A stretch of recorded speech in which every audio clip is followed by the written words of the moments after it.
In Fallout 4, each of your settlements will place overflow items into the workbench every single day. There's not a technical name for this mechanic, but I've taken to referring to it as settlement taxes. Odds are the main way you've seen this used is producing an obscene amount of purified water to sell and then buy anything you want.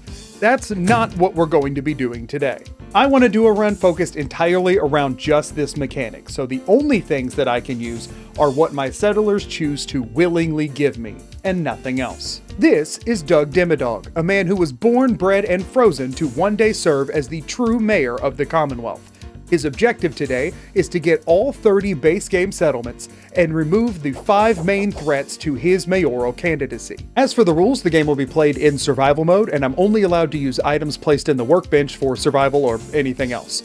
I'm also only allowed to sleep in already owned settlements. I'm also not allowed to use any of the scrap that's already in a settlement. It's only the things that are placed in the workbench, and obviously no companions since they have their own items they bring with them. But with that out of the way, it's time to thaw out our mayor. After snapping one of Doug's arms fighting roaches on the way out of the vault, we hit our first major issue. I can't actually save the game yet. In survival, you can only save the game by sleeping in a bed, and I'm only allowed to sleep in beds of owned settlements, and I currently own exactly 0 settlements. Now, you might be thinking to just grab Sanctuary and sleep there, but what you might not be thinking is that there's not a single bed anywhere in Sanctuary when you first get it as a settlement. Yes, there is one in the underground bunker, but that's not technically a part of the settlement. It says 0 beds, so I can't use that one. Okay, so the good news is we have our first settlement. The bad news is we have no settlers. There are a few options for settlements you can get in Fallout 4 with little to no combat. However, I chose to go for Sunshine Tidings Co-op, which wasn't the worst option by any means, but in hindsight, wasn't the best either. Unfortunately, Groovy Far Out Robot is not going to be helpful here. He does not fight. Yeah, this is not happening. Oh, he broke a leg too. Oh wait, he does fight? So you're saying there's a chance. Come on, dude, help me, please. Please don't die. Just don't look back. Just don't look back. Professor Goodfields, please. Please, Professor Goodfields! Cool. All right, we're skipping the Sanctuary gunk this time. We'll do it later. Groovy! This is kind of cheesy, and I'm very okay with it. All right, we will still take out the roaches. Okay, metallic roach? Okay, my bad. I didn't know you were built that way, Roach. Sorry for underestimating. That one's on me. Time for you to feel good. Yes! Okay, this is now our settlement. Thanks to the shockingly aggressive power of Mr. Goodfields, I was able to get Sunshine Tidings as a settlement, eventually, so that I could finally sleep in a bed and heal Doug Dimmadog's poor crippled arm. Also, for the record, I'm obviously not allowed to use any of the items already in the workbenches of settlements taken by force, since those obviously are not taxes. In those instances, I just take all of the items out of the workbench and go dump them on the ground somewhere. With the bed situation taken care of, there's 2 other major resources that Doug Dimmadog is severely lacking, and that's food and water. Now, technically, sure, you could go drink from an irradiated river, but I'm not allowing that for this run. Doug Dimmadog will only drink of the water handed to him by his constituents. Which, come to think of it, he still doesn't have any of, so make that 3 resources that we really need to be looking for. In order to make any further progress, I needed a settlement that already had settlers at it, and there aren't a lot of easy options you can do while naked and with no items whatsoever, but there are a couple. My first thought was Abernathy Farm. They'll join up with you if you bring them the locket that was lost when their daughter died in a raider attack. The locket doesn't require any combat to acquire, it's just in a toolbox. However, you do have to be able to survive long enough to actually get it. How the crap do I get to this locket? I know where it is. This is not possible. Why am I pretending like this is possible? I know it isn't. Like, I know this quest. I know what's down here. And I know it's going to kill me immediately. Like, through this door, I die. Who's there? You're mine now. Yeah, like I'm freaking dead, obviously. Obviously that's not happening. That's obviously not happening. There's no world. With it being painfully obvious that the whole locket situation just wasn't going to happen, I decided to resort to my backup plan of Covenant. The main issue, though, is that it relies on charisma checks. Now, Doug Dimmadog is the most charismatic man in the Commonwealth, but as he continues to get more and more hungry and thirsty, his charisma is depleting with his general fatigue. Some of the speech checks you have to succeed on in order to get Covenant completely non-violently and without items are very difficult checks. Doug Dimmadog started with a 10 charisma, but it's already down to a 9 from survival effects. So I needed a save point a little bit closer to Covenant than Sunshine Tidings because I was probably going to have to reset this at least a couple of times. How many we got? Way too many. There's no world I survive this, but man, this bed is so much closer to Covenant. Yeah, and some of them are like leveled variants. Come on. No! Vance glitch at that range! I'm still alive. I'm still alive. No, not a bloatfly. Not a bloatfly, anything but that. No, don't poison kill me. Don't poison kill me after that. No, please, please, please, please, please. Please. Ah! Ah! No, not like this. Not like this. Not like this. Please, please, please, please don't die in Vats. Okay, please, please. There's still more. Crit. Why? Darn you, Vats. Darn you, Todd Howard, and your crappily implemented game mechanic. No. Okay. We try again. Let me try the landmine thing, actually. I can't get by without blowing up myself, though, right? Like, there's no way I don't set that off. Ah, I think I got one! Real-time problem solving right there. There's a chance. So you're telling me there's a chance. I need to get out of here. I'm cornered right now. I need to get out of here. Nice! Hold up, hold up, hold up. Hold up, there's a shot here. Where is it?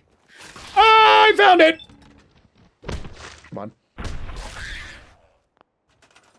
Yes! Okay, I can sleep here now. We actually did it. I just did all of that to save the game. After miraculously surviving that encounter and claiming Starlight, it was time to head over to Covenant and take the infamous safe test. After chatting with both the residents and their false mayor a little bit, it became very apparent that the quickest path to success here was going to be to run straight for where I already knew the compound to be and just try to pass the red speech check there. I just want answers. Okay, and Honest Dan's not here, so we shouldn't have to fight him. Naturally, after clearing out Starlight Drive-In to give myself a reliable bed to sleep in for resets, I needed exactly 0 resets. That's just about how things go at this point, honestly. Darn it. Don't want your caps. Oh, also, just so you know, any quest rewards I'm given, I just drop on the ground, and any caps I console command out of my inventory, since you can't drop those normally. Since Covenant joined me willingly, the items in their workbench are fair game to use, but none of the other items in the settlement are. That gave me a little bit to work with, but admittedly, not really anything significant here. The main thing I was after was their food and water resources, but that brings about another problem. They have too many people for the amount of food and water they have. I can't gain any food off of them, though, I don't think. Oh, I didn't think about that. I forgot they were like under prepped. And they don't have enough water to be putting water in there either. I mean, maybe it still does. I don't know. So here's what we do right now. Problem is I'm in survival, and as I sleep through game time, I am locking it in every time. So I need to not screw this up. The main thing I was worried about at this point was actually the food. See, unemployed settlers will put one random piece of scrap in the workbench every day. Given enough time, getting the 3 steel and 1 gears needed to make an extra water spigot isn't really that big of a problem. The food, however, only gets placed in the workbench if there's excess after all the settlers have eaten. And each settler can only produce 6 food, and I can't plant any more food items until I acquire some. With 9 people, 8 food, and 3 water, the math just wasn't working out here. Also, settlers that are already at a settlement when you initially recruit it can't be moved to other settlements, so I can't just shuffle them over to Sunshine Tidings or Starlight to fix this problem. Really, it left us with one very unfortunate solution. How much food is here? 8 food with 9 people. I mean, there's an obvious solution there, right? Like we all see it, don't we? Listen, when there's too many mouths to feed, the leaders have to make the tough calls, okay? You have to make the tough calls in moments of crisis, which clearly these people are in. It's strategic culling in order to preserve resources. Exactly. While everyone collectively mourned the sacrifice of some of Mayor Dimmadog's brave constituents for the greater good, they were able to simultaneously celebrate the fall of the first of 5 of his mayoral challengers. We didn't even get any XP for that. The game does not want to reward my behavior. And I don't care. Rest in pieces, Jacob Orden. Doug Dimma don't need you in his new Commonwealth. I just ripped this off of my headphones. That's not good. It has the R on it, so how will I know which one goes on my right ear? Well, the thing is, like, now I know which one's the left one, but what do I do with the other one? I miss when my headphones worked. Sucks. We're really, really hoping to see food in this workbench. You mind if I go in? Cool, thanks, Swanson. Appreciate it. He's still watching the door. I need it to work, please. Why not? Unfortunately, I still wasn't getting any food in the workbench. I wasn't actually getting anything in the workbench. Now, I'll talk about the specifics as to why, or at least I think why, later, but for now, I was looking for a secondary settlement to try and get some food out of, and there aren't really a lot of great options here. Now, I'll be honest here, I did head over to Oberlin Station with the intent to kill the 2 settlers there, to take the settlement by force, and then just go recruit someone else to farm it. However, something different happened. My sister's been kidnapped. Wait, your sister's been kidnapped? Okay. Hold up. You just need to tell Back me. what up, happened. back up. They said they That just might have bring just it back. saved your life. Maybe we can just do this quest. I think we at least try. Is this that bridge? That's fine. Because there is a cheat code to getting past it, and it's just walk on the rail. Not all that difficult, to be completely honest with you. I don't know why anybody could ever die on this explosive bridge. You just walk on the rail. Parkour is always the answer in Bethesda games. Hide behind a lamppost. It'll be fine. Go, go, go, go, go, go. Please, you gotta help me. Oh my gosh! I'm here to rescue you! Oh my god. Health is low, use this 10 pack. Yeah, you know, that'll do it, won't it? Go, go, go, go, go. Can I get back out this way? Oh my gosh, I can't, can I? Oh wait, maybe? Maybe? Maybe? I should have checked this first. I'm sure she'll get out on her own. She'll be fine. She'll be fine. This is not a safe path. This is not a safe path at all. Maybe we hug the edge of the crater? Maybe? Yeah, like if I bump into a roach, I'm dead. A bloatfly? Done for. We're almost to the bridge. Okay, assuming I don't blow myself up on the bridge like a moron, I should be fine. What? I normally take the other side. I took the other side before, but it was too close to the blood bug. Are you kidding me? I don't know why anybody could ever die on this explosive bridge. You just walk on the rail. Please, you gotta help me. Don't worry. We'll try the truck again. Yeah, see it. No shot. No shot. Something's gonna catch up to me and kill me right now. You know what's gonna happen. You know what's gonna happen. So we take this side. I'm not clearing any landmines. I'm just taking this side and hoping for the best. Yep, that part worked fine. If you can believe it, that did count as saving the hostage, so I was finally able to actually recruit a settlement with 2 settlers that would produce food. Hooray! We got a corn! Let's go! We got a corn, everybody! It would be bad to give them the corn, to be honest with you, though, because they would not use the corn well. We're gonna go give the corn to the other guys. They're paying their dues a little bit, all right? It's fine. It's fine. We are taking things from them to give to the other people who already are doing quite well. But then once they're doing even better, we'll bring some of it back, okay? It's economics, okay? Look at how good of a mayor I am, okay? Look at how good of a mayor I am. I see their plight and I give them water. I'm such a good mayor. First thing you come into the city, have a nice drink. Guess what? They're no longer unhappy, which means they will begin producing more tax revenue. Yeah! I mean, they'll also begin doing better as a society. Like their lives will improve. That's my priority. Not my own personal wealth. My own personal wealth is not what is going up here. It is their living situation that is improving. So now here's the other thing you'll notice, right? I am dying of thirst right now, and I did not drink from the water spigot I just built. Why is that? That is because I don't want to take from their limited, infinite resource of water. Okay, I am a good in this world, and I am not taking from their limited, infinite source of water because I am such a good mayor. I will only drink the water that my people choose to give me. Okay, because I am such a... I did it again.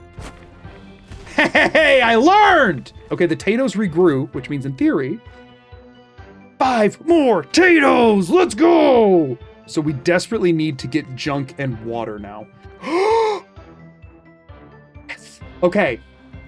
Okay, we got 5 more potatoes. Y'all, this is coming in. It's happening so fast. It's all happening so fast. I love it. Swanson, keep up the good work. Look at our profits. I mean, resources to reinvest into our communities. Unfortunately, no cement here, which is the main thing we need. This is where it became important to really investigate how the taxing mechanic worked.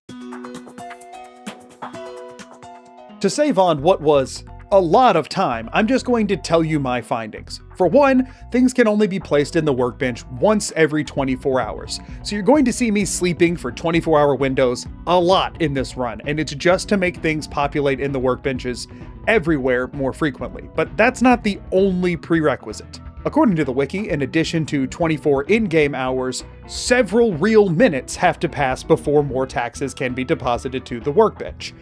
Now, that's very vague, and unfortunately, it's very consistent with my findings. This seems to revolve around some sort of in-game background tick speed that the player can't actually access, but it looks like it would take anywhere from 3 to 5 minutes plus 24 in-game hours for settlement items to populate. However, you don't actually have to leave the settlement for it to do it.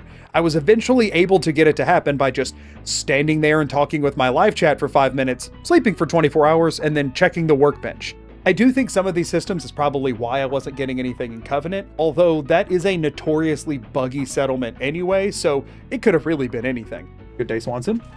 This is where the micromanagement of resources part of the run really begins to hit its stride. At this point, I have to fulfill the needs of the settlers before I can really focus on Doug himself.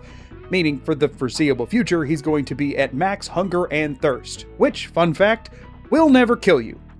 It will take you down to exactly 1 HP, but it won't ever kill you. Aqua Boy for 1, best perk in the game. For 2, how do I get out of here?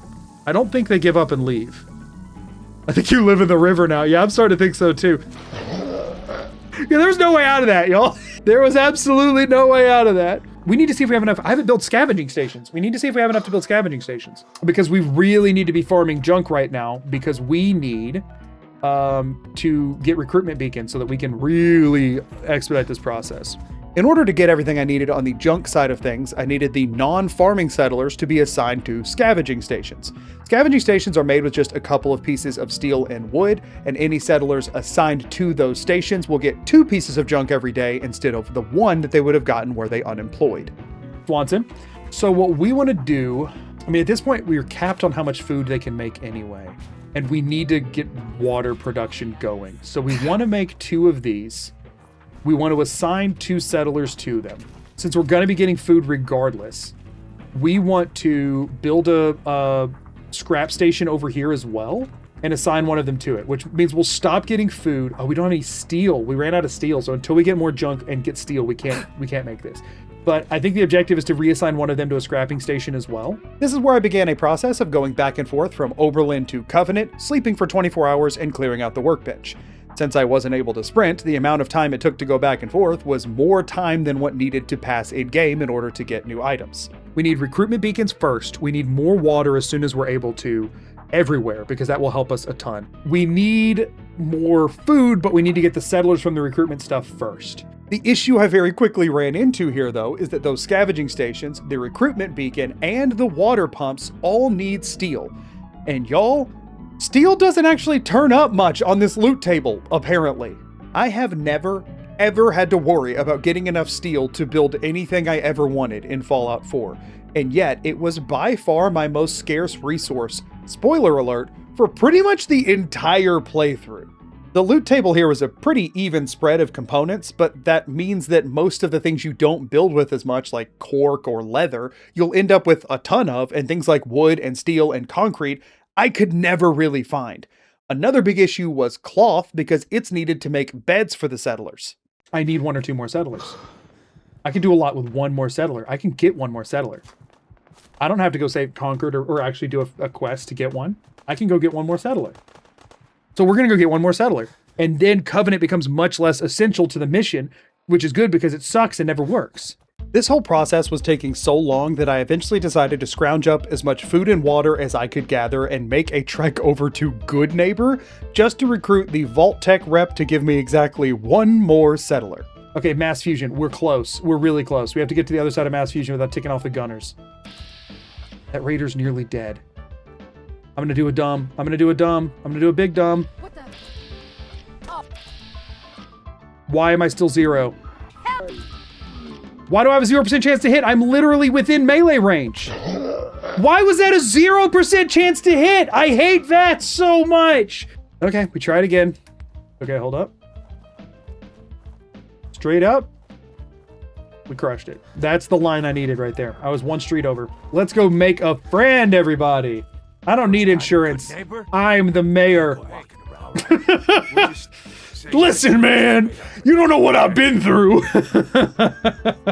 Nobody backtalks Doug Dimmadog, okay? Nobody. No love for your mayor, Finn? Mayor? Hello. Oh, trust me, you'll get a lot of visits from me. Promise. Really? We have a new citizen. Water travel. This is awesome. This is our highway that we will use to go see all of, go meet with all of our constituents as needed. I hereby dub this river the election trail. Oberland Station, please. Do. Okay, we've made it back to Oberland. What do we have in here? 16 potatoes, 2 purified water, 2 corn. We are living large, y'all. Something else important to remember here is that I will eventually get weapons, armor, and ammo. Thanks to the Workshop Contraptions DLC, you can make machines that will produce weapons and armor out of the junk that I'm getting from taxes. However, before I could even come close to considering that, I had to have a much more reliable source of junk than what I was working with right now. Y'all should now all be unassigned. They are all jobless, which means they are now all on gathering junk patrol. And we assign, will let the Vault Tech rep be a farmer? Why not? Okay, and now these two should both still be unemployed. Unemployed, good. I don't know where the other one is, but they're clearly unemployed because they're not making food. So we should be fine. So now we sleep for 24 hours. We should get 1 to 3 corns and 2 pieces of junk. That's what should happen. This entire grind became so cumbersome that I eventually spent a large amount of time trying to get myself into a scenario where I could reload whatever was going to spawn in a workbench so that I could just reload it over and over rather than constantly running back and forth just to see what I got. So now we wait for 24 hours. In theory, if enough real world time has passed, it'll populate stuff in the bench. All right, I'm now like dying and stuff. Is there anything in this now? Corn in a plastic. Okay, that's only 1 junk item when it should have been 2, but guess what? We can re-roll that plastic. The main thing we need right now is concrete for more water. Okay, so that 12 hours is enough. That got us a steel and gears. Ooh, that's a good roll, but we're still gonna reload it. I was eventually able to get a setup that did work for this, but I was only reloading 1 or 2 junk items every time, so I was still gonna have to do this many times over to get the stuff that I needed. I eventually landed on a hybrid approach between this and just running back and forth because, honestly, I just needed something to break up the monotony. A bowling pin and a glass. Fiber optics! I don't want to say no to that, but I have to because it's not what we need right now. Military ammo bag! 4 steel. Yes! This is what we needed. This is, and a concrete! Yes! Steel is the most common resource in the game! Why is this so hard? Shovel! Shovel! We need 6 more steel. We've got no copper circuitry or ceramic. That's a bummer for us, but it's fine. Also, everybody's really upset that Swanson keeps sinking farther into his chair. Let's see if this actually works. There you go. There you go, everybody. There you go. Good day, Swanson. That's exactly what y'all wanted, I know. He's fine. Yeah, he's fine. I sit like that in chairs exactly. He's doing this. Cloth, a kickball, and wood. Yippee. We're saved. We have a ceramic, and we have a copper. And we have 2 more steel, 3 more steel. Ooh, what a good loop. What a good loop. Heck yes. I also eventually headed over to Diamond City since I could recruit Piper there, and even though I can't use followers in combat, I could still put her to work on the farm, so let's go ahead and bump our numbers by 1 more person. Stop playing around, Danny. Ooh, just doing your Ooh, job. Piper checking out Dimmadog on her way in. Oh my gosh, what a shot. Got a nice angle on that Dimmadonk. Why don't we? You head for home. Your sister's right outside, and you could just stay here. But no, you're going to Oberlin Station. I need to get them another freaking bed. Oh, I didn't think about that. I was too busy thinking about the water. Swanson?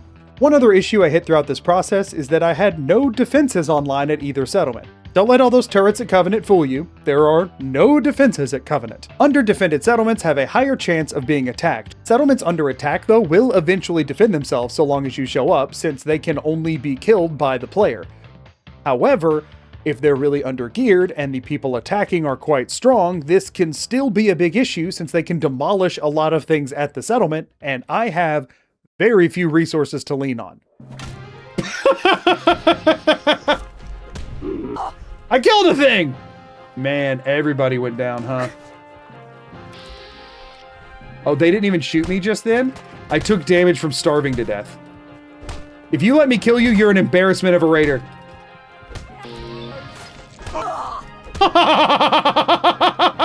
What the crap? I should not have won that! Thankfully, Doug Dimmadog put the world's worst raider right down into the Dimmadirt, so it was time to get back to continuing to grind towards getting a recruitment beacon, but thankfully I was finally starting to see a light at the end of this tunnel. We got 2 circuitry. That's huge. That's huge. We got 2 circuitry and a copper. Oh, and a ceramic. Oh, baby. There's a copper. We have 2 ceramic and 3 steel. Yep. Okay. That's exactly what I was looking for. I have this down to a close enough estimate that it is populating the workbench in the amount of time it takes for me to get to the bed to the workbench with different stuff every time. Awesome. There's a copper and it comes with 2 circuitry, 2 fiberglass, 2 steel. Yeah, that's good for me. And wouldn't you know it, right as I was collecting the last couple of things I needed for the beacon, Oberlin Station gets attacked by gunners. Oh no. We might just have to run away and hope that they don't If lose too that's much what you stuff. want. This is gonna be a problem. Keep shooting her! Please! Shoot her faster, gang! Come on! Oh, heck yes. We actually won. Yeah, he couldn't have done it without me. To be fair, I did take out a guy. Hey, there's our copper. There's our copper. What you did for us. Awesome. So in theory, I should now be able to go to power, generators, build a small generator, and build a recruitment beacon. Look at that, everybody. We can get more settlers. Yes! Yes! Finally, after nearly 13 hours, I had a means of recruiting settlers to one of my 2 settlements. Y'all, I've had a lot of rough runs, but the beginning of this one may have been one of the most tedious I've ever experienced. Forward progression! Forward progression! The snowball is growing! Huzzah! With the recruitment beacon online, my focus shifted away from providing aid to my settlers and towards not dying from radiation. Guess what, y'all? It means we're farming more copper. But we are going to change the tactic here a little bit. We're going to start doing loops back and forth between Covenant and Oberland again. It's a slow burn on the settlers, but it's like it's better to be building them up than to just be reloading for stuff. Yay, more copper. Copper's going to be a recurring issue. This means I needed to build a decontamination arch, which, amongst other things, needs 6 fiber optics, something that I found to be one of the most rare things to have deposited into a workbench. And until I got this online, I couldn't really eat food anymore as I only had access to irradiated foods, and my health bar was looking very red. Hey, we got a Brahmin! Heck yes! We need to build a trough so it stops glitching into everything. But we get fertilizer now on a regular basis. That's incredible. Look at that! We're doing it! It's finally happening. Look, it's a fiber optics! Swanson, keep up the okay work. You're kind of struggling a bit, but it's fine. This really left me with only one good option, which was to get as many settlers as I could manage and then save the game right before they deposited junk into the workbench and reload for the fiber optics over and over. It was just taking way too long to get them any other way. Even this method took a very long time. Oh my gosh! Look! Look, I'm doing it! I'm doing it! Isn't it freaking beautiful? Yes! For the first time in 16 hours, we have no negative survival effects other than the diseases, which are quite negative, but that's fine. Now we need to get things functional for more people. I then spent the next few hours running back and forth from Oberlin to Covenant while gaining new materials and new settlers, and just building out enough infrastructure for them to survive. The main issue actually ended up being cloth. Every single settler needs a bed, and the cheapest one I can make is a sleeping bag, which takes 3 cloth to make. Unfortunately, I was actually getting settlers faster than I was getting the materials to make the beds that they needed. All right, we have the beginnings of something here. Our objective is to just make a box that we can put them in for now. Okay, we're trying to make a box that we can put them in out of wood because we need it for like nothing. Cool, so now as we're getting wood, we can pump it into the communal barn they're all gonna live in that's floating off the ground. We'll fix all of that eventually. We'll make it pretty when we have the resources to make it pretty. Yeah, that was a freaking lie. I don't make anything pretty in this entire run. These will be here ready to go for once I can close in this box. Awesome. Awesome. Okay, it's a start, okay? It's a start. Sleeping on the job, eh, Swanson? I'll look the other way this time because I'm in a hurry, but know that I'm watching you. Yo, let's have fun. Let's do fun stuff. My ID number is 1, 2, 3, 4, 5, 6. Welcome, Mr. Mayor. She knows! She knows Doug Dimmadog's in town! Listen, y'all y'all acting like I'm just declaring myself mayor. I am the mayor! The town itself knows! There is something I want to mention here, and that's one tiny carve-out to the rules that I made for bobbleheads and magazines. Yes, I know those aren't taxes, but honestly, y'all, I only ever do challenge runs, and I don't ever get to pick up the fun collectibles, and I just kind of wanted to this time. Overall, they had very minimal difference in the run, with the one exception being the eventual acquisition of the Charisma bobblehead, which could allow me to get one more settler at every single settlement. As a trade-off for this, I did make myself go very out of my way to collect a ton of bobbleheads and magazines that didn't help me whatsoever, just to make sure I had enough to display nicely for my settlers at the end of the run. And if you have a problem with this, I recommend you call your own local mayor and ask how many bobbleheads and magazines they have. Why are we only getting mad at Doug here, huh? He's not the only mayor that likes collectibles. Back to Oberlin we go. Back to Oberlin we go, Oberlin. Am I right, everybody? Bad news. While I was on break, I had a horrible, horrible idea that I feel I must try. Since I'm still not quite to the point in the run where I can actually make a weapon, I was looking at other potential settlements that I could get with little to no combat, and there was a weird option I started to entertain the idea of. Listen, if you think of all the reasons something won't work, then you'll never see all the reasons that it could. With my main problems being the lack of beds and crop diversity and the route I'm taking going from Oberlin to Covenant, the very obvious and incredibly desirable choice of Grey Garden was sitting right there. Since it's run by robots, there's no need for beds there, they have the majority of crops in the game at this one settlement, and it's literally on the way. I was passing it every single time, but getting it's another story entirely. Get in there now, get in there now. Stage 1 complete, stage 1 complete. This is farther than I thought I would have made it. I kind of already made it through the part that I thought was gonna kill me. Yeah, this room is a problem. Crippled limbs does kind of ruin it all, doesn't it? Hey, guess what, y'all? We got a magazine. Nice. We can build patio furniture now. We can decorate our settlement. It was worth it for the chance at patio furniture. Hold up, this could work. I'm actually thinking we're onto something here.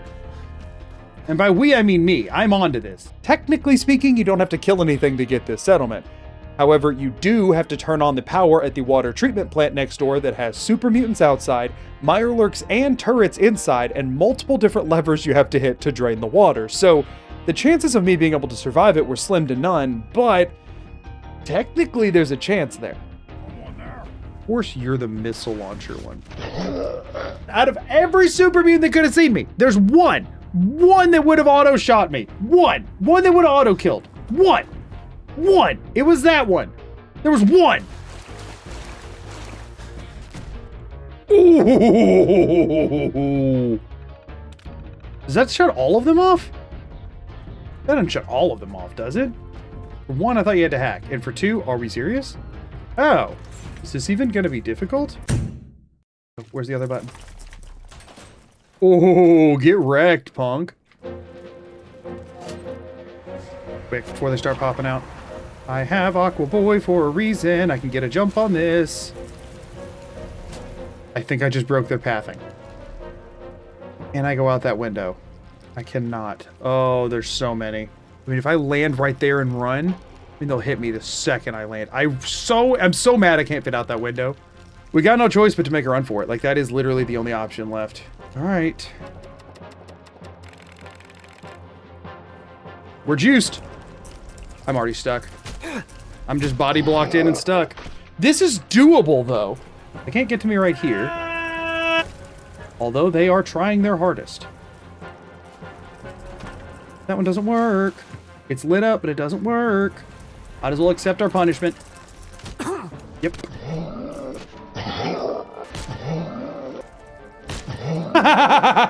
We can catch one. Let's see if one is catchable.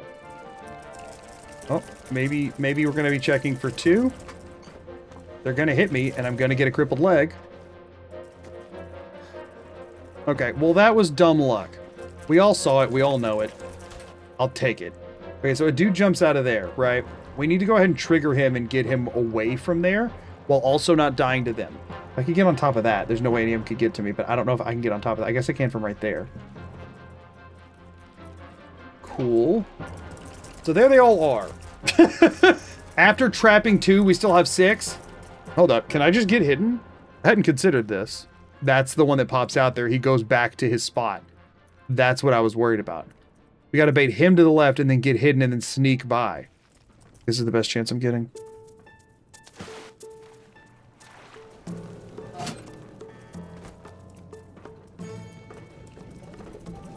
Hold up, hold up. It could happen. It could happen. We have one more switch, and then we can take the elevator out. We don't have to go all the way back out to the beginning. Just so y'all know, I ain't doing this again. This is either going to work or it isn't. This is too much. Hold up, hold up, hold up, hold up, hold up. Go, go, go. Please, please, please, please, please. We just have to not die to the super mutants. This is the quickest way out. It's the farthest from the mutants, but there's still some right in front of me when I come out of this door. Can I get over this fence? I can. Holy crap, holy crap. Oh my gosh, oh my gosh, oh my gosh. We just got like the best possible settlement we could get in the entire game. We're going back to Oberlin to sleep. We're not even going over to the settlement yet. We're not risking anything happening on the way. Oh my gosh! Miraculously, and against seemingly all odds, I was able to pull this off, netting me my 6th total settlement, and the 3rd one that was actually producing taxes, and also giving me access to the majority of the crops I was missing. This was like a huge pull. We can make grills! 2 rubber and 4 steel. We can make grills. They don't do anything, but we can make them. Heck yeah! The big prize here was getting mute fruit. At settlements, it takes 2 plants to equal 1 unit of food for every crop other than mute fruit, which for some reason is a 1-to-1. On top of that, it has the best HP to weight ratio, meaning it's decently good for healing yourself, and it also is tied for the lowest rads that you get upon consumption. Mute fruit's just really good compared to every other crop. We don't really need any more corn. So I think I'm going to scrap the corn. So I have to count how many corns I have to throw away here. This is a good time to mention that if you notice at any point that a settlement is missing something that's there by default and you're wondering how I scrapped it, I did start allowing myself to scrap items at a settlement before I began building it out, and then just throwing all of those items away with whatever else was in the workbench. So just know that at no point did I make use of any items that were scrapped at a settlement. I just cleared the lot so that I could build other things there. At this point, it seemed like a pretty good time to go ahead and start setting up another human-populated settlement as well. Currently, I still only had the 1 recruitment beacon in Oberlin. I hadn't set one up at Covenant because I had just been funneling extra settlers over to Covenant from Oberlin anyway. So I decided to head back over to Sunshine Tidings from the very beginning of the run to set up a beacon over there. Okay, so now we got people coming in, which is awesome, but we need to make sure that those people have food and water. I was now beginning to have a weird issue where I could never actually locate the new unemployed settlers who showed up at my settlements. Now, normally you could just use a Vault-Tec population management terminal to automatically assign all of the unemployed settlers all at once, but unfortunately for me, those require copper to build, which is one of the resources I rarely have enough of. You're definitely not doing a job. How did you find a chair that I missed, you butthole? Since I missed this, I might as well put it by the scavenging station so if somebody doesn't have a job and ends up going to sit in it, I can find them more easily. All of this is just to bring up the unemployment chair. At each settlement, I took to placing 1 random piece of furniture that you could sit on somewhere in a very visible area while trying to remove as many other ones as possible. Generally speaking, an unemployed settler will just kind of go hang out there because they have nothing else to do, allowing me to more easily find them. Was it foolproof? No, but it's a heck of a lot better than just running around and looking at every settler until I find one that lights up red. We'll check the bait chair. We'll see if there's an unemployed person in the bait chair. There is! Y'all, the bait chair is actually the biggest brain thing I've done in this entire run. This also allowed me to start assigning each settlement their own main crop so that I could make sure I was getting overflow from each type, since I was finding that there was a bit of a weird system in place for what crops you got if a settlement had multiple different types. It took a long time in this run to fully figure this out, so I'm going to go ahead and just tell you now the weird crop tech. Weird tech. Weird tech. What we found out is settlers all actually share the exact same food preference. They will eat your crops in reverse alphabetical order out of the workbench. So if you have a settlement that has half mute fruit and half potatoes, and they need to eat over half of the food they're producing, you'll only ever receive mute fruits in the workbench, and the settlers will eat all of the potatoes before they eat a single mute fruit. This technically means that potatoes are the hardest crop to gain an overflow of. Although that obviously isn't the case in practice, since like half of the settlements in the game are producing an obscene number of potatoes when you first get there. What it really means in practice is that with this run, razor grain is actually the really tricky one to get your hands on. There are very few settlements that start out having razor grain, especially not as their primary crop, and if they have anything other than potatoes as their other crops, they'll eat all the razor grain first, making it pretty difficult for me to farm early on. Thankfully, whenever I recruited Grey Garden, they had razor grain in their workbench, and as a reminder, any settlements that willingly join me, the workbench items are fair game. So all I had to do at this point, now that I understood the weird tech, was to set up a settlement that had only potatoes and those few razor grain, and then slowly build out more and more razor grain until that was the primary crop of a settlement, which I ended up making Grey Garden itself. With all of this set up, it was time to just make lap after lap after lap of these 4 settlements, clearing everything from their workbenches every time and slowly building out infrastructure for more and more settlers. At this point, I have a charisma of 11, meaning that every single settlement can have up to 21 settlers in it. So there was a lot of work to be done. Something else important to mention about settler taxes as a whole is that there is a resource cap on workbenches that will eventually stop settlers from placing anything in them. This is why most people, unless they're doing it on purpose, won't ever really see this mechanic in play hardly at all. The math of it all is somewhat confusing and even a little imprecise, but generally it's based around the number of settlers plus a flat number. However, for the sake of this run, all that's important is that every time I'm in a settlement, if possible, I will take 100% of the items out of their workbench before moving on. It was also becoming important that I found a better means of storing all of my junk. Due to fear of raider attacks and losing all of the stuff I'd been building up, I'd just been dumping it all into a hamper at Oberland, which was not very intuitive for needing to build things at settlements that were not Oberland. The issue is, for one, if any workbench has all of this junk in it, then that settlement will stop producing junk. And for two, if a settlement that has all of my junk in it gets attacked, I can lose like 90% of it, so that's not really something I can risk. There is a solution here though. Settlements with 0 settlers, in theory, cannot be attacked under any circumstance. So all I had to do was supply line a different settler from a different settlement to Starlight Drive-In, and then I could store all of my stuff in that workbench and not have to worry about it being pillaged while it was still accessible to every other settlement. And eventually, after a few more hours of building out infrastructure and making trip after trip to each of my settlements to grab all of their junk, I had enough items built up at Starlight Drive-In to build a weapon forge. The workshop contraption DLC machinery items are honestly very weird and kind of gimmicky. Don't get me wrong, they're the main thing that makes this run entirely possible, but a lot of the other components there just never come into play for this run, so I'm going to explain just enough for this to make sense. In this case, all that really matters for both the weapon forge and the ammunition plant is my rake in gun nut, and currently the best bang for my buck that I can make is a hunting rifle. Let's see it. Let me get a gun, please. We got a gun! Look! Look, we have a gun! It's so awesome! Weirdly, regardless of what ammo type you choose to make in the ammunition plant, it comes out in bundles of 10. So any weapons that are slow firing and high damage are going to be way more worth the amount of materials I'm putting into it than something like a pipe pistol. While it took me nearly 30 hours to get a gun and I still didn't have enough materials to make very much ammo for it at all, simply having a firearm with ammunition in it unlocks way more options than I've had this entire time. Heck, I could go try and save Preston if I wanted. I don't want to do that right now, but I could do it if I wanted to. What I decided to do instead was to go take on the blood bugs at Taffington Boathouse. Taffington is right on top of Covenant, so when it came to expanding my mayoral territory, it was the logical next step. Awesome. First shot and I missed it. Hold on, I can do this. I forgot. I just kind of walked up on him like a dingus. But it's been a minute since I've done gunplay. Give me a second.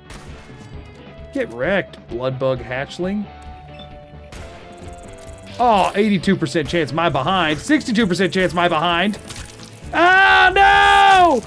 I hate these things. I hate these things. I hate these things. Okay, I took just enough to counteract the poison. No!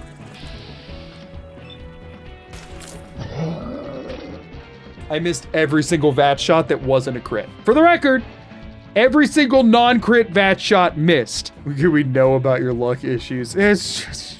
The thing is, I was hitting the shots before I started using VATs. The problem is that I opened VATs and thought it would help.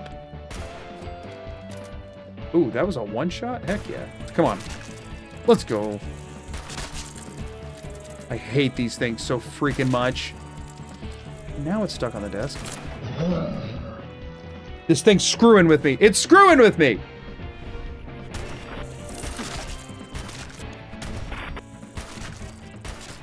I have to kill you to take the settlement. Stop running away. My arm's broken. I can't hit crap. Don't go farther away. Seriously? What the crap do I do about that? It died. Something else killed it. I don't care. I'll take it. It hit a landmine or something, I guess. Just let me heal my crippled arm. Oh, I'm one copper shy. That's a bummer. I'm gonna go ahead and throw some beds down. And I can go ahead and plant the corn, I guess.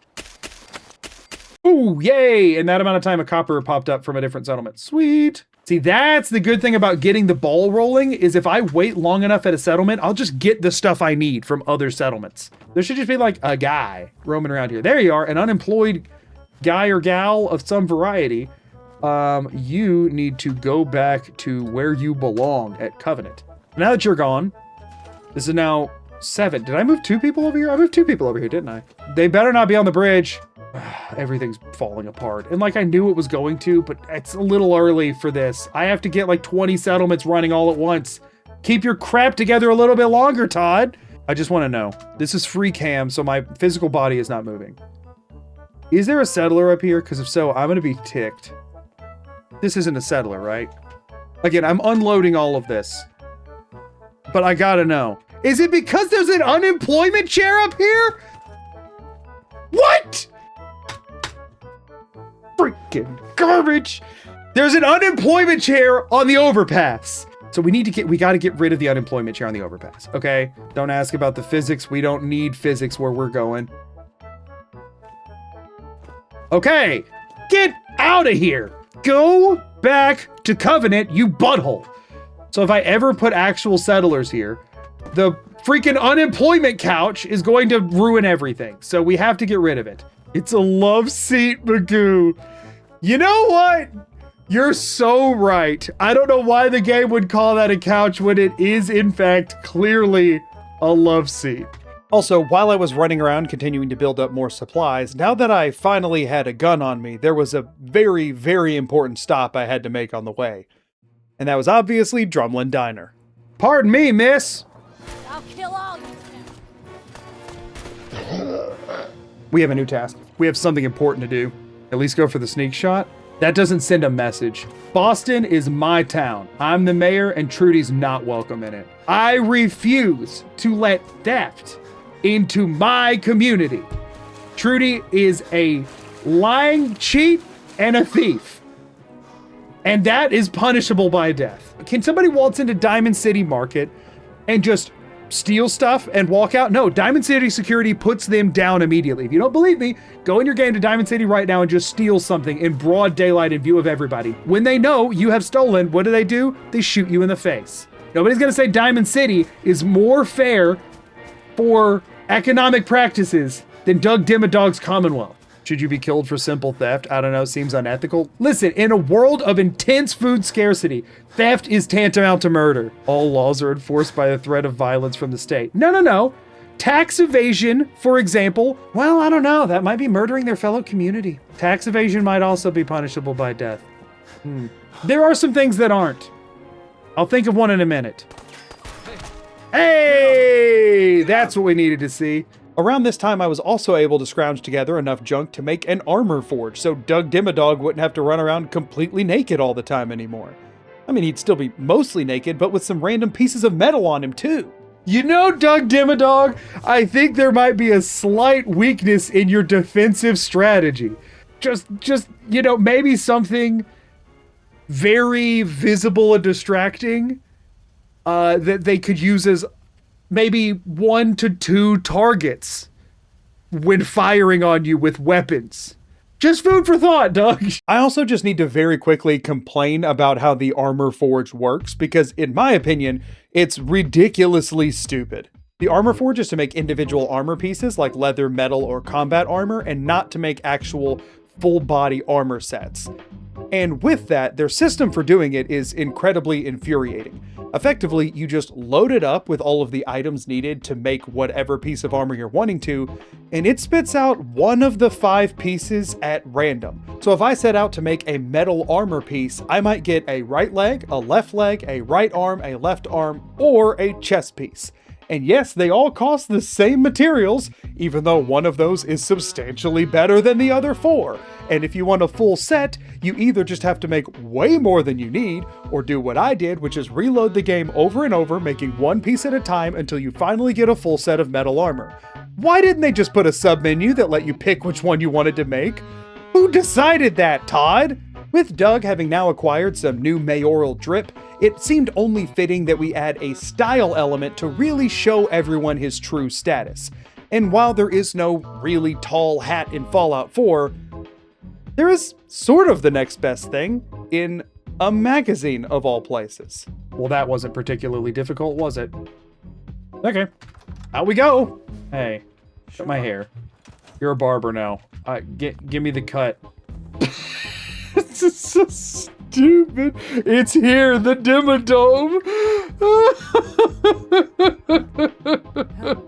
Look, they have to stop and admire before they can carry on. Look, he can't take his eyes away. Not only does Mayor Dimmadog now have the tallest hair in the Commonwealth, but since he got it cut at a settlement barber, it gives him a permanent +1 to his charisma, provided he doesn't use any of the other buildable stat boosting stations, which, why would I ever want to do that? This brings his total charisma up to 12, meaning I now have a new cap of 22 possible settlers at every settlement, which honestly is not bad. While the metal armor is nice for protection and all, it doesn't really match the mayoral aesthetic that Doug Dimmadog is going for here.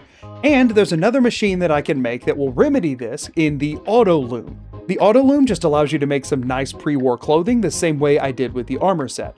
Unfortunately, none of this clothing can be worn under the armor. However, if I go do a few railroad quests, I can unlock ballistic weave, and some of the options are able to be modified with the ballistic weave, which could end up just as good if not better than the individual armor pieces. So that's what I set out to do next.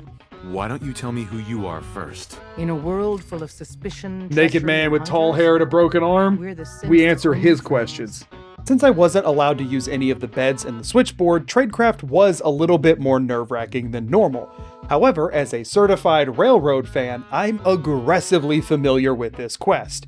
Also, traveling with someone else for a change, since you can't ditch Deacon here even if you want to, made things go a lot more smoothly than I would have otherwise guessed. After informing Dez of Mayor Dimmadog's exploits, it was only right that he take the codename of Fixer, since, you know, he's always fixing everyone else's problems. And from there, we were off to do Boston After Dark.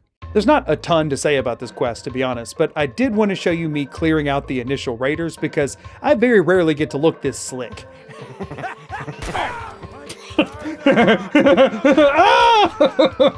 Oh man, get devastated. Holy crap, Doug Dimmadog ain't messing around. He said, listen, I've got a community to serve and you guys are in my way. Actually, that was a lie. There is something worth mentioning about this quest, and that's that rather than returning to base camp to make more ammo, I, for some reason, instead decided to take it on with only 11 bullets, which, you know, increased the difficulty curve a little bit.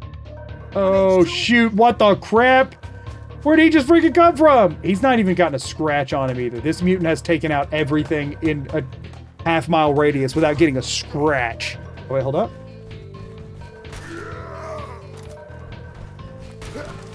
Okay.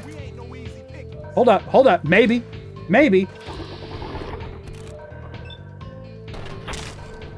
Guys, can we please get a move on here? I have 1 bullet left. What do you want from me? What do you guys want? I'm out of bullets now. I can hit them with this gun. And I can punch. That's all I can do. If I just like go chill here, will they eventually pop up? Is that a thing that'll happen? I could try sitting on a bench for a few hours and seeing if they show up. That's an option. There are benches there. Are we freaking kidding me? Ricky Dalton? Hi. Tarnation. Why? Where? How? Huh? Is that High Rise? Okay, High Rise is up and moving around. Or is he just fighting the ghouls at this point? We might be able to actually do something if that's the case. Oh, they're fighting Ricky Dalton. Is Ricky Dalton the savior of the synths? No, Ricky Dalton big dead. Ricky Dalton big dead. Ricky Dalton big dead. No, Ricky, I told him it'd be safe. Your mayor's here. We might still be able to salvage this. My guy, ignore the mutants. Hey, high rise. Thank you. Oh, this is gonna be for the safe house. Hangman's Alley, let's go. That's such a good settlement to go grab anyway. Okay, that's fine. I mean, it sucks, but it's not as bad as Simonja. Nobody in power armor and infinite grenades there. Oh, there's one down. That's bad. Oh, okay, no, we're fine. Oh, stim packs. How dare you? Okay, well that went way better than I could have ever hoped. That then unlocked the ability to get the quest for the ballistic weave from Pam, so then I just had to head downtown and fight through a couple of gunners to get to the cache to unlock my ability to mod that on the clothes that I plan to go make at my own settlement. I have a crit, screw it. Objectively the right decision. How else are you going to get that shot? Now, while I was doing all of these railroad quests, I was also farming up a bunch of cloth at my settlements that I wasn't going to use for beds, since you do need cloth to make the items in the auto loom, and I needed more than usual because I had a little surprise cooked up. So we have a few different options. Okay, like I said, I think there's 5 different suits. There is the black suit, the blue suit, the gray suit, Doug Dimmadog's suit. Y'all, I fixed it. I mean, it always worked. Isn't he beautiful? It's Doug Dimmadog, Mayor of the Commonwealth. We did it. Now, here's the problem, right? Here's the big problem that I have, okay? He's beautiful, but Doug Dimmadog's supposed to wear a hat. Now, hold on. There's another entry. 20 cloth and 10 adhesive. The suit took 3 cloth. Y'all, I mean, come on. I obviously, that would not work. But we do have a white hat now.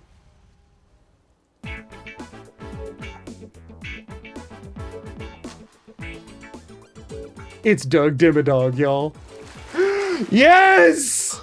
My creation is complete! I did not waste 5 hours of my life. Is there a top? There is a top. There is technically a top. I did not want to risk crashing the game, so I did give it a top. Now, just to make sure you're aware, this does not compromise the integrity of the run. The suit that he's wearing is just a recolored version of the clean blue suit that I was going to make in the auto loom anyway, and the hat is strictly aesthetic. I modded away all of its stat benefits, and I obviously am not putting ballistic weave on it. Also at this point, I had finally hit level 14 to take local leader 2, which allowed me to make the workstations needed to actually put the ballistic weave onto my new suit, and finally begin modding my hunting rifle, which made it way better than it was before. Something else important to note about the suit is that the clean blue suit by default gives a +2 charisma, meaning Doug is now up to a 14 charisma and now allowing me to get up to 24 settlers per settlement, which is just bordering on overkill at this point. Man has the fashion sense of a Minecraft beacon. We won't ever be able to see this, but it is funny to think about that every time Doug Dimmadog walks into a building, you know he's in there. Sometimes when somebody's like taking up a collection, they'll pass around a hat. Well, Mayor Doug Dimmadog just wants to make sure you know that you cannot give too much in taxes. Doug Dimmadog on a pommel horse would be wild. Okay, well.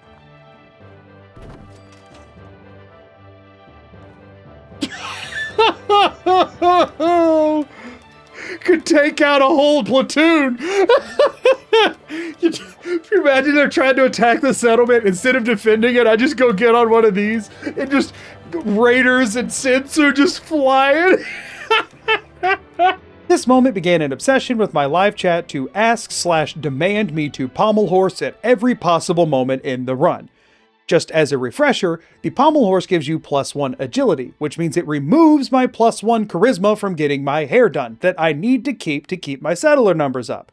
So every time I would do this, I had to reload it. Well, this has been fun, but we do have a run to complete. I also now had enough ranks in gun nut and materials to make a combat shotgun so that I had a reliable close range option, which made me feel a lot better about finally putting a sight on my hunting rifle since I wouldn't have to be using it at point blank range anymore. I did want to check, now I can make chems. So jet is just fertilizer and plastic, which we're not at a shortage of. So guess what, y'all? Drug time! This is a great time to mention that I had finally begun using some of my absurdly large hoard of fertilizer to make jet to give me a bit more of an edge in the trickier combat situations. To that point, if you're wondering how I have so much excess fertilizer since it's needed for all of my ammo, it's actually not because of Brahmin. I haven't built a single Brahmin cage yet, and even though there are a few floating around, it mostly comes from full bags of fertilizer deposited into the workbench as taxes. With an actually viable build beginning to take shape and now having quite a bit of overflow junk, I did begin setting up defenses at various settlements that I ramped up as the run went on, because as I got more and more settlements, the rate at which they got attacked was beginning to increase exponentially, and it was driving me absolutely insane. Since compared to the beginning of the run, I was now effectively armed to the teeth, it was time to go finally save Preston at the Museum of Freedom, which, you know, felt good to be playing the game normally for a second. Just shoot him in the butt and move on. Okay, that went well. I'm just passing through. Fair enough. There's a crashed vertibird up on the roof. Oh, that's Gristle? Man, Gristle sucks. Gristle's a chump. Y'all, I think I've been overestimating how difficult this quest was going to be. Preston has fired a shot, everybody. He's in the fight. He has shown up. Carla! Carla, this isn't a fight you can take on! He got her arm, but she is okay. After all the raiders had died all over the darn pavement, I went over to set up Sanctuary to be my main food and water settlement. The general idea here was that with it being supply lined in, if I didn't want to plant crops or place water items at any other settlements, they would have a reliable source of food and water being pumped all across the wasteland. So, you know. Oh, I guess Dogmeat killed the mole rats a while ago. Okay, cool. New settlement. Oh, here's the real question. If I'm trying to find people up there, can I just hat poke them and then maybe they'll get upset about it? Hold on, we're gonna free cam this for a second. Yeah, so we can just tickle them. If anybody shows up here, we can just tickle them with the hat. I should have made it tall enough to reach up to here. You're still here? We are going to convince her to come down, or she is going to stay up here. Boom. All right, lady. You are getting off this bridge. Wait, she just started walking on her own. I didn't have to tell her to. She's actually pathing this? Up there. Go down there. It just works, everybody. You can select to build by holding E rather than moving it one by one. Oh, if you hold E, it does the whole thing? Well, I've learned today. I've been told this is a basic thing that everyone knew about while also being told that nobody knew about it. Did you know when you have a full structure, if you hold the button, you can just pick, oh, grab that mute fruit too, whatever. You can just pick up the whole freaking thing? This is in vanilla Fallout? No one told me this. Preston, right on cue, told me about some settlers over at 10 Pines Bluff that needed my help.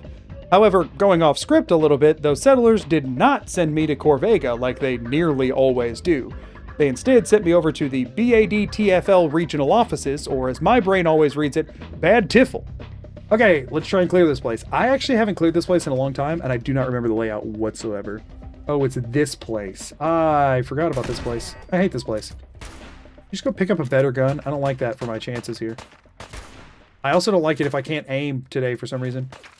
Corner peek, best tech in the game. I can't get a cool angle, y'all. It's just not gonna happen. Is that quest completed? Yep. I could have taken Rifleman to make that easier, but at this point, since I already didn't, let's strong back, baby. Carry more junk. After dimma-dunking on those raiders, I set up 10 Pines Bluff to the best of my ability for now, but still kind of kept focus on all the other settlements I'd been working on. At this point, I was still very low on cloth for the mass number of settlers I was accruing, and just generally needed to kind of continue to upkeep what was already there. Oh, also brief side note, just because I could, between the last stream and this one, I made the hat taller. After spending a good chunk of time continuing to maintain this ever-growing snowball barreling down a hill, I decided to finally make some headway on the actual main quest line and head over to save Nick Valentine. Oh, that's a concern. That was a sneak crit headshot with this hunting rifle, and he just shrugged it off. That has me worried. I guess I do have like no combat perks other than Lone Wanderer at level 20. Okay, that was smooth. That was fine. They wouldn't even notice that I'm not actually a pillar. If I just do like this, look, I mean, they may blend in with the pillar, but they aren't a pillar. I am. So I don't even know how they were seeing me to shoot at me. Hey, who ordered that pillar over there? Was that there last week? Hey, you guys notice a difference in that pillar? Kenny Malone wants us to check out that pillar over there. Hey, kids, say no to drugs, say yes to pillar. Don't you die on me, he says to his friend who has no head. When in doubt, jump on a guy. Honestly, this is fun. Y'all, it's 51 hours and 54 minutes into the run, and we're having fun. How you doing in there, Valentine? Feeling... Just imagining Nick there. Dino walks up. How you doing in there, Valentine? Just like... Bad choice.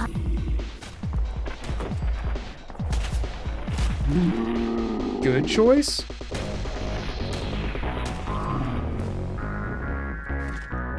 How's that for hard and loud, Nick? How was that for hard and loud? Huh? Speechless, are we? Scared to comment, perhaps? Huh? I am your mayor! This is the first time he's ever not said the line. That's, according to Nick Valentine, the least hard and the least loud I've ever played that section. Nick, I need you to be a bit of more of a front line here. Like, just slow them down a little. Punch them on their way by. They're not even trying to kill you. Now I'll be honest here, on the way out of Park Street Station, Doug Dimmadog has plenty of charisma to convince Skinny Malone to stand down, but to be transparent here, another well-dressed man throwing his weight around and acting like he's in charge just didn't sit right with our mayor. I'm king of the castle, you hear me? You're what now? I'm sorry, sir. You're king of the what now? Dollar, I'm handling this. Dollar, handle this shotgun! I'm king of the castle! Skinny, I'm king of the castle! Not you, me! This is my town, Skinny Malone! I don't want to hear it from you! At this point, y'all, I'm looking at the map and I realize that there are still a lot of settlements left to go. So I decided to just go ahead and blitz some of those quests out. I wasn't setting all of them up with settlers necessarily right now, but I just wanted to go ahead and get them checked off the list. Starting with Outpost Zamonja. I'm already dead. We'll just chill out in here and just wait for it to happen, you know?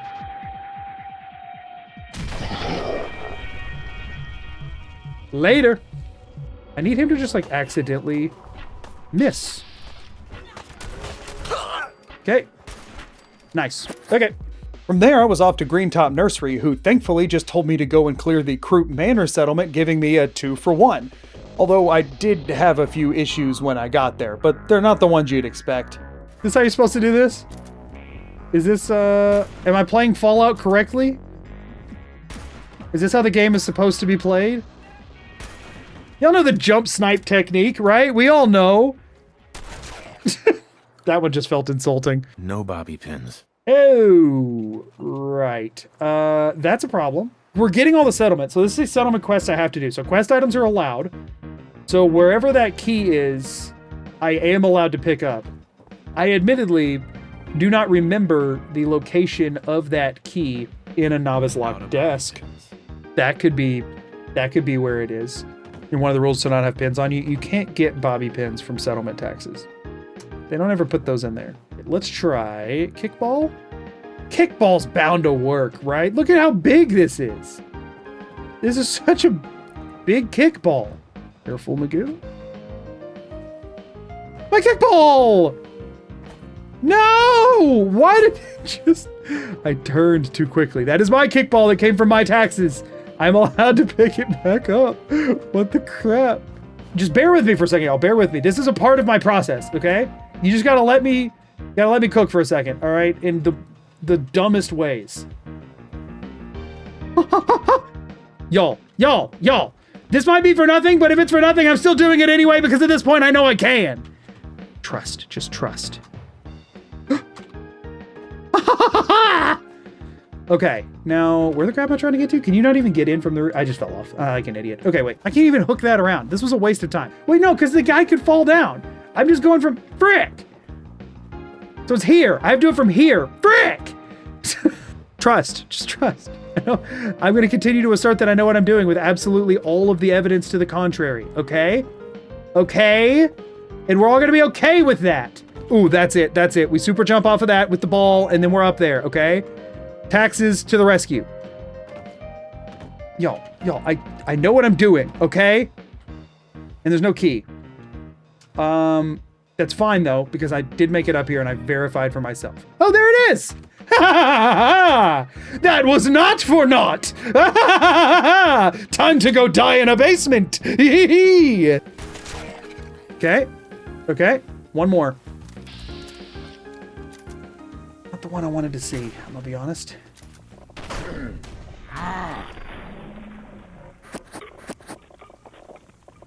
We're fine. Not even close. Not even close. Then it was off to set up Outpost Zamonja to become a barber colony.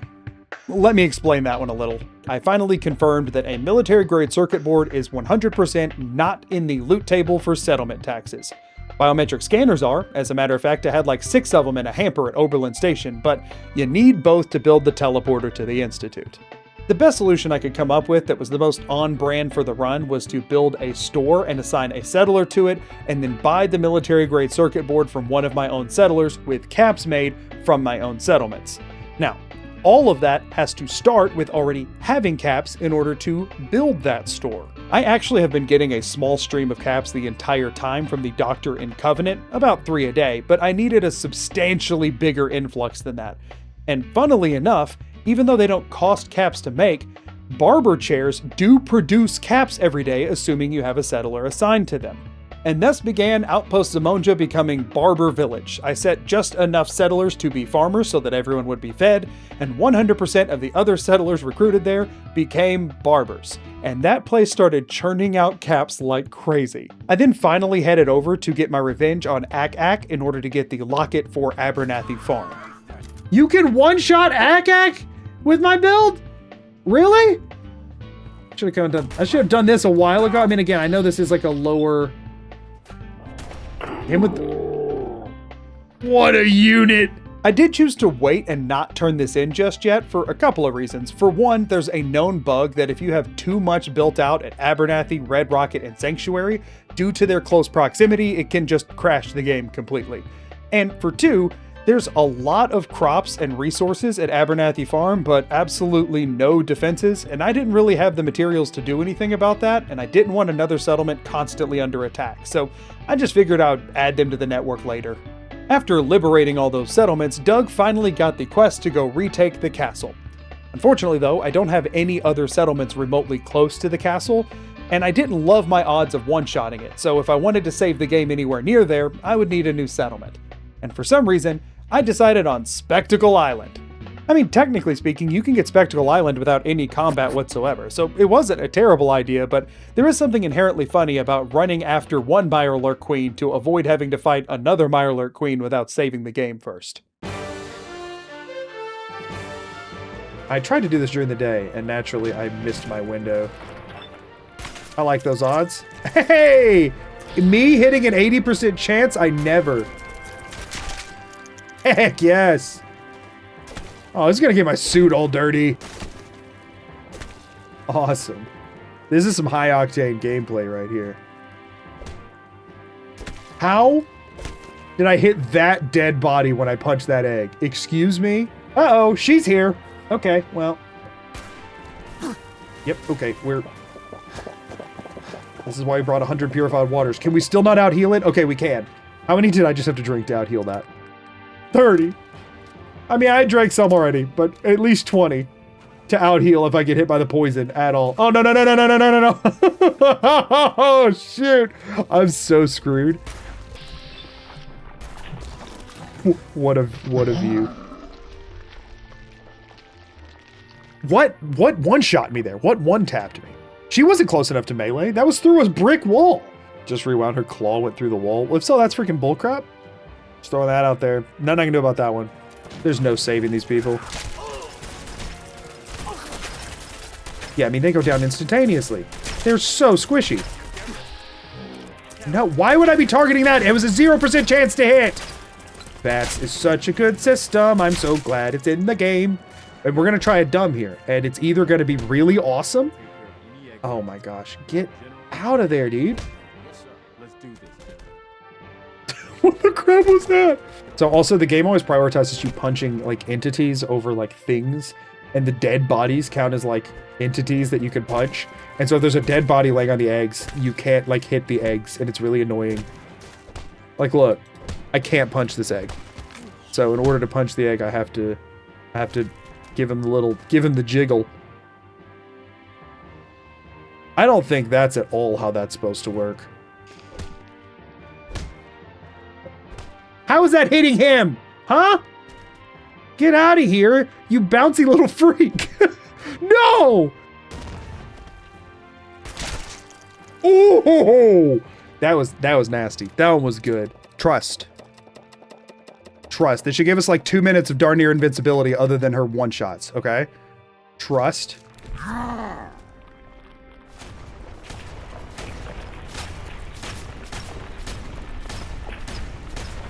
Come on. Come on, work! Oh, drugs are so good in this game. And chugging water aggressively. Yeah, we out-healed the poison. We're cleared. We're cleared. Oh, yes. Who says survival mode's hard? Just chug 50 waters and you're invincible for long enough to kill anything you need to. That's it. That's the key. By the way, this is why in my normal runs I'd never do water farming. You can literally make yourself invincible, and I ain't about that normally. But in this case, freaking awesome. After scrapping most of the things in the walls, which I was on my way to go dump outside, I came across a glowing Mirelurk that just wrecked my face. Oh, that's a big problem for me. Oh, I'm dead. Oh my gosh. Not like this. I have to scrap all that crap again. Why is there a legendary glowing freaking Mirelurk there? Come on! Naturally, I hadn't saved before scrapping nearly everything in the castle, so I got to do it all again, before I finally was in fact able to drop all of those items in the harbor, giving me a relatively clean slate to build out myself, since I knew I would need a pretty strong defensive force here if I was going to survive the Institute attacks later. Oh, by the way, I'm obviously doing the Minuteman ending. This would be a really weird run to pick a different ending in. I didn't have a ton of resources to set up the castle right now, and it didn't have many settlers anyway, so I just gave it a general bare-bones start before heading back up to the northern half of the map to continue making loops for settlement maintenance for a while longer.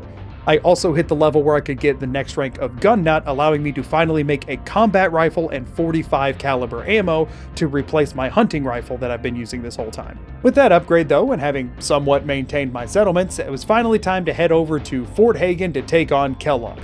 We're gonna get to the Institute sooner or later, I promise. This thing rips. This thing rips, and I love it. Oh! Like, I mean, come on. Isn't there... There's a bobblehead back there, and I've been collecting those. But that will also spawn more scents, and I don't need anything from the bobblehead. Like, the bobblehead is not a beneficial one to me. However, because I've been collecting them, to help me, I must also collect them when they hurt me. Because that just feels correct. I'm not using energy weapons. And I'm also not really using criticals. But I picked it up, and now it will spawn in the additional synths that come in here, and they never show up unless you walk into this freaking kitchen. But then they always do, and there's always one of them that's quite strong, and one of them with a melee weapon that's not as much, but he distracts you from the stronger one. So let's do that. Okay. Fine. I did not choke due to bobblehead acquisition. Here's the deal, y'all. The mayor, the true mayor of the Commonwealth, does not fraternize with murderers.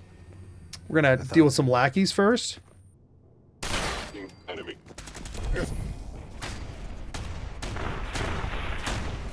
Which way did he go?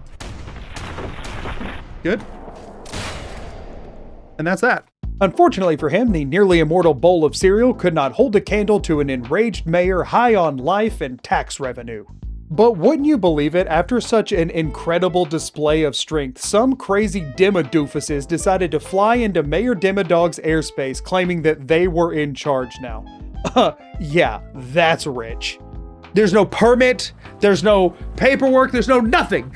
All of the processes were skipped. 100% of the processes were skipped. They must be removed from our Commonwealth. This is not permissible. It is not. Had you checked with me first, we'd be fine, but you didn't. You didn't do it, did you? You didn't check with me. You didn't check with the mayor. Victory pommel horse, you only get a minute. You only get a little bit. I kind of have to go to the bathroom, so you only get until I'm back, okay? You only get till I'm back from the bathroom. And then we're getting back into then there's things to do. There's things to do.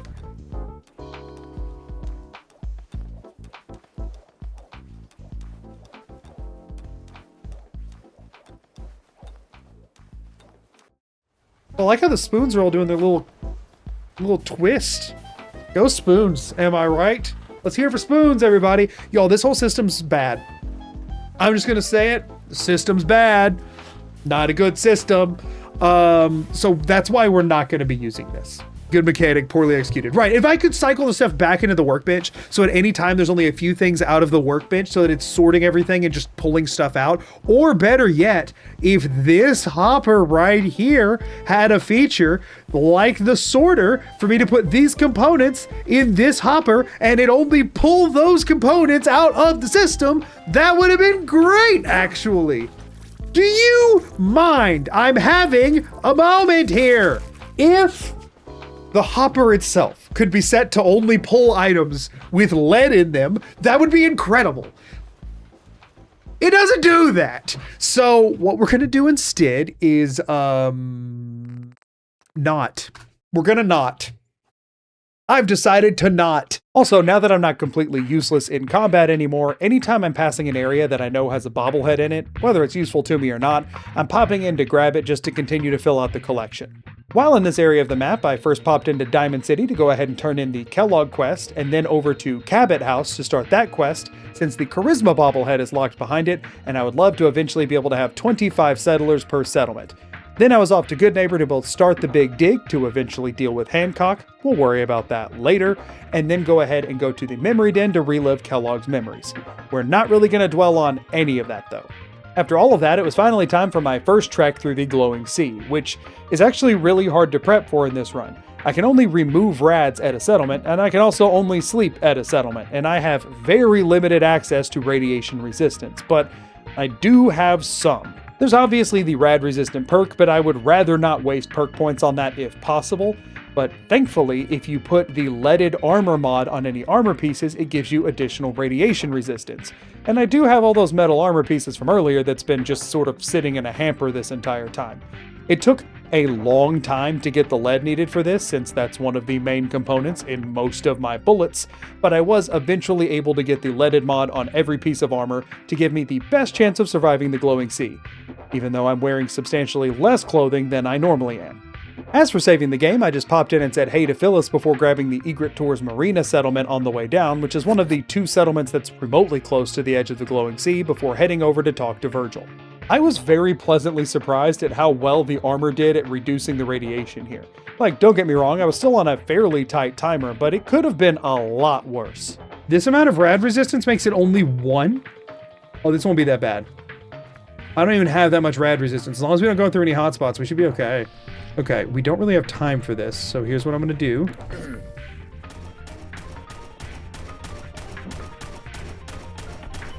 Good. Keep moving. That's how we handle combat if we get into it. Rather than running from the enemy or whatever, we pop a jet, we kill them. Get wrecked, dude. Look at where my map ping was, by the way. It was like 3 meters away from the door. Y'all, that went so well. I know you're from the Institute. So where's Really? Huh? You know he's from the Institute. Virgil, you've been in this cave a little too long, my guy. I'm not lying. Why does he keep doing the hat? I think it's the hat, actually, that's freaking him out in dialogue. It doesn't matter. Fine. Yeah, they use... What the crap? This is Doug Dimmadog in dialogue here. They haven't sent it. You said I need to go for a courser? I'll take care of it. I killed Kellogg. He didn't stand a chance. I'm the mayor of the Commonwealth. At this point, I was starting to get sick of constantly slamming down irradiated food, so I decided to finally make a food processor and set it making an obscene amount of boxes of mac and cheese, which is just a beautiful thought, right? Mayor Dimmadog charging into battle, stuffing box after box of mac and cheese in his mouth. Can you imagine a more beautiful and yet terrifying sight? Wait, is that the unirradiated kind? It is mac and cheese! Y'all, we're going full mac and cheese from now on out. Screw Instamash. Screw Instamash. It heals for 5 more, but it weighs a half pound, while this weighs 0.1? Screw you, Instamash. I don't need you at all. 1 cloth, 3 potatoes? Hello, Instamash. Have you ever met mac and cheese? Have you ever met mac and cheese? You gotta slurp it, or it ain't good. You know what I'm saying? What are we doing, y'all? We could have been slamming on the Mac this whole time. What am I doing? How did I miss this entire time? I thought it was the irradiated poo-poo version. I didn't realize it was the good stuff. I didn't realize we had the good stuff here, y'all. We just let this run, honestly. What's up, Swanson? Hey, Swanson, you're kind of slacking here a little bit. Get you back in the chair, bud. Make sure you are keeping out the riffraff, you know? Yeah, kinda.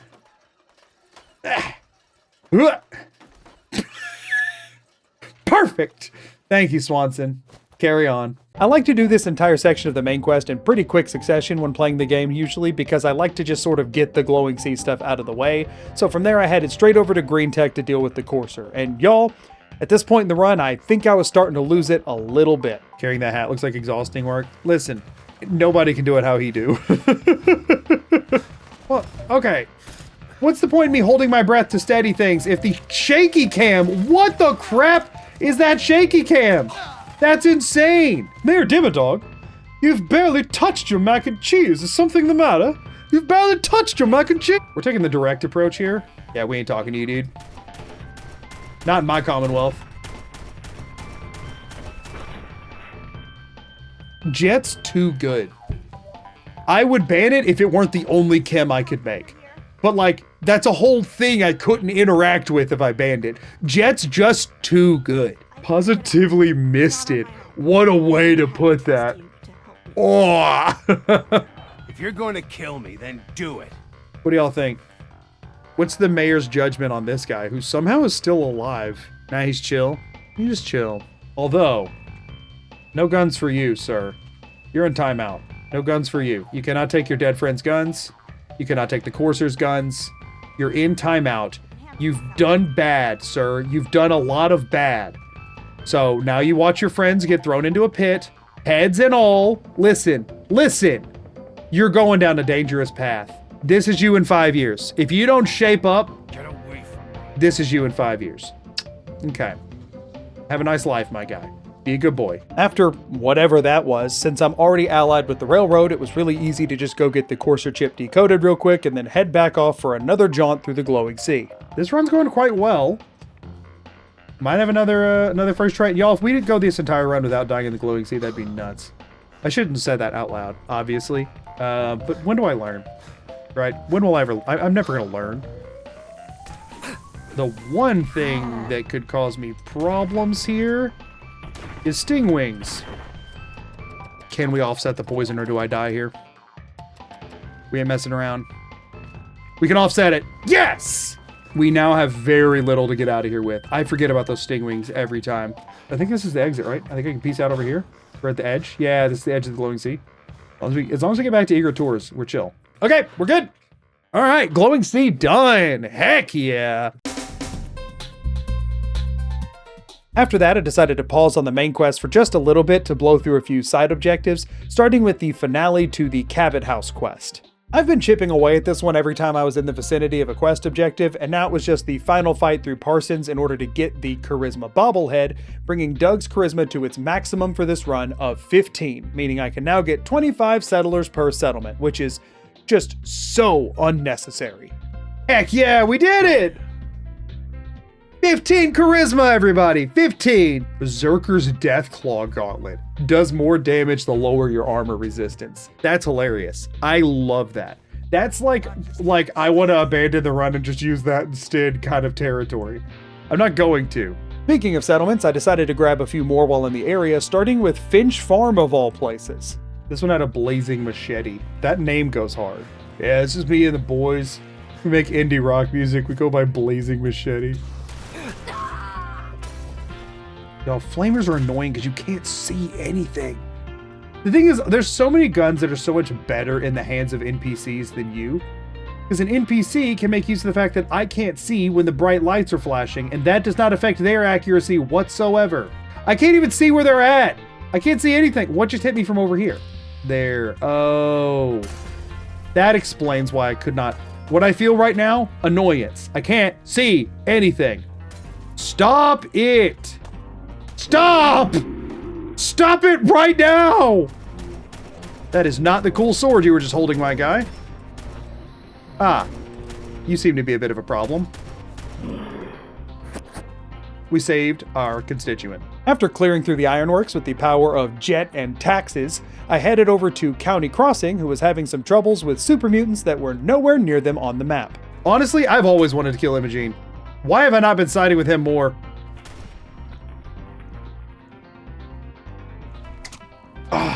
Okay, there's a missile launcher mutant here who can kill me in one shot. Let's deal with him first, shall we? Yep, okay, there we go. That's why I normally don't really go near here. Oh! Dude never stood a chance. You think this one's thinks he's sneaky? Because he's not. That wasn't working at all, my guy. Not even close. Wow. Remember that being harder. While I was in this area of the map, it made sense to go ahead and clear the Children of Adam out from Kingsport Lighthouse, and if you can believe it, even with my build and at my level, clearing this place completely sucked, just like it always does. Ow, ow, no thank you. I'm stuck, I'm dead. I should have used jet. I got stuck on a freaking tree. A reborn? I didn't even know that was a tier of enemy. Alright, we're just going in. That was so much rads. I'm so screwed. Nice! Lighthouse acquired. Oh, I also grabbed the Coastal Cottage while I was up here, which is barely worth mentioning, but what is a bit more worth mentioning is I did go ahead and grab the quest to get the Slog a little bit later. I finally had enough junk to build out the defenses at the castle at this point, so I started heading down there to do that, but while there, I did decide to go ahead and grab both the Endurance and Agility bobbleheads, just to make running from point A to point B slightly faster, even though both of them are located in very difficult to clear dungeons. The plan for the castle defense was to build the Nexus, a series of floating platforms in the sky housing 8 missile turrets and 1 pommel horse for our brave mayor. After successfully building what can only be described as modern art, absolutely nothing went wrong making me build it a second time. Y'all! We have power to the Nexus! It's wonderful. It's beautiful. It's, oh no.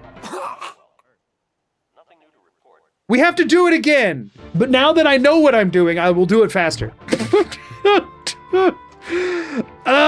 It's not because I failed to look down. I picked up something I was standing on, which is generally not like best practices. Screw me. Screw me so much. Why? Preston! I'm so upset. I'm so upset. What? What's happening? Why are they up there?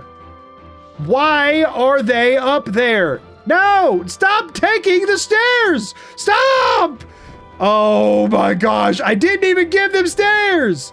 I didn't even give them stairs! It wasn't touching the ground! Preston, who do you think you are? Using my pommel horse! What do you mean? I need you to get down! No. Not get down like you just were, like get off the floaty platform! I'm so mad. Does this happen to be at their spawn point? Is that what happened? Is my platform where they spawn? Is that a thing? Were they all trying to use the pommel horse? They all fell and broke their legs on the ground. I swear if Preston pushes me off of this, I'm gonna freaking lose it. Goodbye. And I didn't see anything, did you? After reconstructing that and then building a trader that I could frequently check for military-grade circuit board drops, I did the usual Ronnie Shaw artillery nonsense before heading over to take Jamaica Plain, just to sort of get that one checked off the list. Whoa, whoa. Yeah, let's just play this safe here.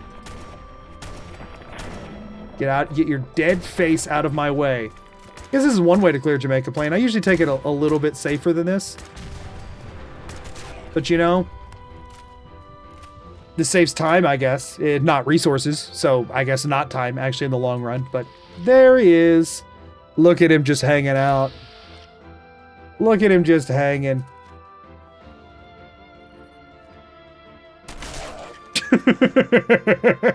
I've died to that ghoul so many times. Never again. While in the area, I went ahead and took out the Queen at Murkwater and then cleared the charter school for the settlers at Somerville Place. I then proceeded to do absolutely nothing with any of these settlements for the rest of the run. During this process though, I hit level 39, finally allowing me to take Gun Nut rank 4 and make a Gauss rifle. Yep, that's real. You can make a Gauss rifle with the Weapon Forge in the Workshop DLC, which is a thing that I never would have known if I had not done this run. I also already had Science rank 3, so immediately after making the Gauss rifle, I could go ahead and make all of the strongest mods for it. Y'all, when nearly 30 hours into this run, I still didn't have a single weapon. Did you think it would end with me absolutely demo-doming people with a Gauss rifle? Because man, this feels really good. With my newfound power, I wanted to go ahead and just round out most of the remaining settlements, so I turned in the quest for Abernathy Farm, headed over to take out the super mutants for the slog, and then cleared some raiders for Nordhagen Beach. Then I just headed back over to the castle on my way to Warwick Homestead, where I decided to go ahead and grind out the multiple days slept needed in order to get lucky enough to get a military-grade circuit board. Yes! I then had to spend longer than I'd like to admit trying to figure out what on earth makes the Warwick Homestead quest actually pop. That place is weird. It's like you have to go and learn all their family drama and then leave, and maybe you have to talk to the Atom Cats, but maybe you don't, and then if you leave and come back enough times, eventually they're like, oh hey, super mutants, help! Anyway, the super mutants weren't an issue, meaning it was time to start running aggressively towards the end of the game. And naturally, I wanted to make sure Doug looked the part, so I doubled the size of the hat again. Which did cause a lot of destabilization with my game, but it was worth it. If you recall, our hat was about the height of the screen. Maybe a little taller. Oh, whoa, he's stretching the neck. He's stretching the neck. We're coming up on the finale, and I thought it'd be funny. But I do think it is now actually starting to crash the game. I think that is why the game is chugging. So now it was finally time to build that teleporter to get into the Institute, which I decided to do up at Sanctuary since that's where Sturgis already is, and otherwise it's really annoying to keep running back and forth. Can the Institute handle the power that's about to enter their dwelling? Can they handle it? They'll see him coming! Your new mayor approaches, Institute! Your day of reckoning is at hand! There's one united Commonwealth under Mayor Doug Dimmadog. If you stand against him, you will fall. And he's come to deliver that message by hand. After making it into the Institute, rather than greeting a fellow leader at the door and meeting him eye to eye, instead their sicko of a leader made him talk to his kid that he keeps in a cage. I don't know what the crap's going on down there, but Doug Dimmadog wants no part of it. Boop. All right, time to go. Bye-bye. I must die now. Oh, you did not just say that to the mayor of the entire Commonwealth. You don't tell the mayor when to die. The mayor tells you when to die. And that time, now. 2 guys, huh? This game drastically underestimates its mayor. That's a mistake you don't get to make twice. So long, Institute. Try harder next time. Give it another 200 years, you might get to his level. He did this in 500 days. After informing Preston I had taken out not only the leader of the Institute, but the second of my mayoral challengers, instead of doing anything about it, he insisted I go talk to Sturgis and help the settlers at Warwick Homestead again. You know, the ones that had just joined us. Awesome. Are we glowing and legendary, or are we just kind of stinky? Not gonna lie. A little bit of a disappointment. Is there a magazine or a bobblehead or anything in here? I can't remember. Oh my gosh, it's literally right there. Wow. Never mind. No, I was thinking the wrong place completely. That was our last magazine? Junktown, right? Yeah. So now it's just... Oh, one more bobblehead. Oh, we'll just grab the one at, we'll just grab Pikmin's Gallery bobblehead, and then we'll have finished our collection. Obviously, yes, I know there's another row of bobbleheads that I could get, but I'm not going to, and I know that there's more magazines and I can fill up more racks, but I'm not going to. We just wanted a pretty display. While I was in the process of doing that, I did pop by Bunker Hill, since now that I'm enemies of the Institute, it is eligible to become a settlement. You do have to do a quest or 2 here and there in order to get them to join, but it didn't really take much effort. While I was already in Bunker Hill, I also had the delight of learning something new about the height of Mayor Dimmadog's hat.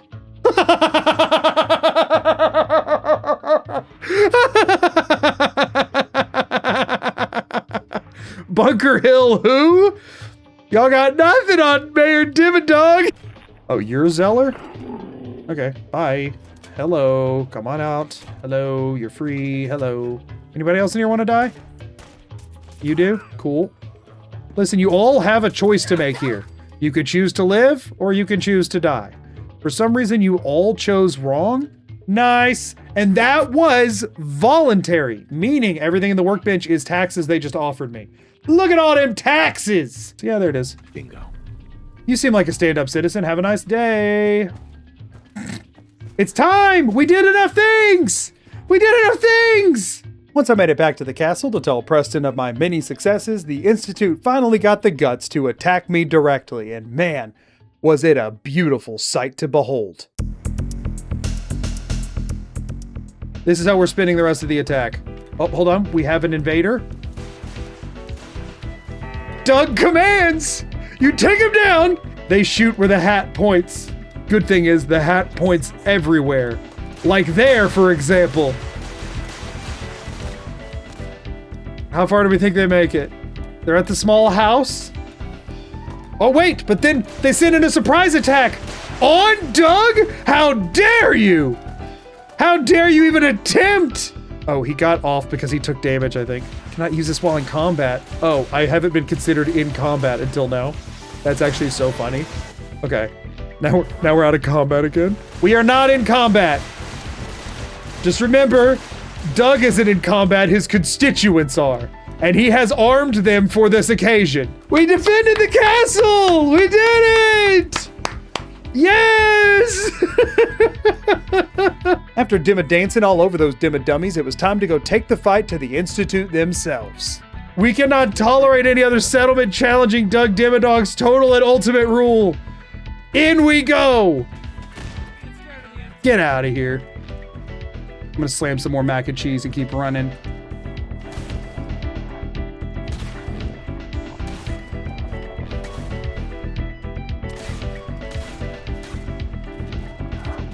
Get out of my way. Home stretch, y'all.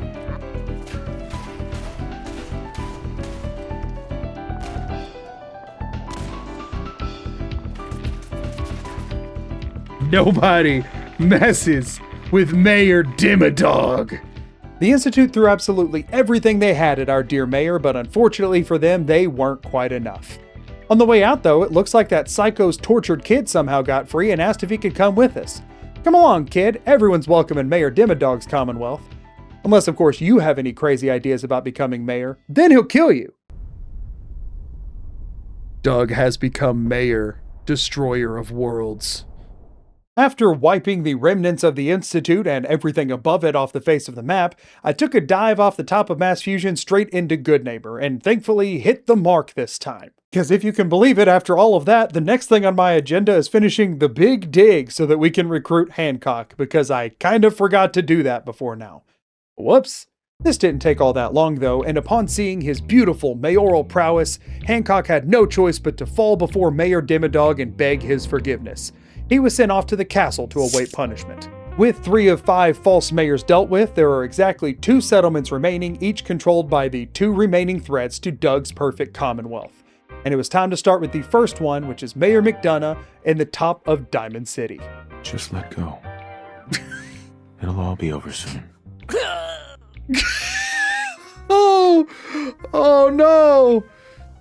Your mayor wishes you peace. Nothing could possibly show the disparity between the power and the character of these 2 mayors than this very short interaction. This city is not yours, McDonough. It's mine now. That's my mayor. We know who shall run this city. With that handled, Mayor Dimmadog was able to use some of the city's reserve funds to purchase home plate before heading off to deal with the final and most brutal threat that the Commonwealth has, and that's the Brotherhood of Steel. Unfortunately, the Brotherhood are far too cowardly to attack Mayor Dimmadog directly, so he needed to swing by the police station to give them a little bit of an incentive.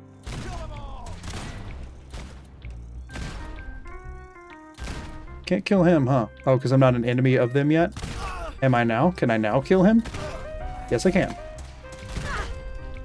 That was, not difficult. So now we go to the castle, I believe. Not yet. We do want to make sure the message is sunk in. Now that he was enemies of the Brotherhood, technically he could just go to the castle to go ahead and give the order to shoot down the Pridwin and take on the final defense, but that just wasn't quite good enough.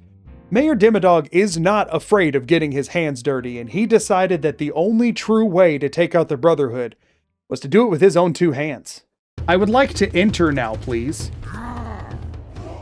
And y'all are standing in my way. I am coming in. Thank you. I mean, the problem is that, like, I can't get to him, right? Like, I can take the whole place out if I want, but I can't get to Maxon. Your hat can. You know, that's valid. I mean, that should be damaging the Pridwin in my book. It doesn't stick out the top, but it does go into the Pridwin. That should be slicing him in half.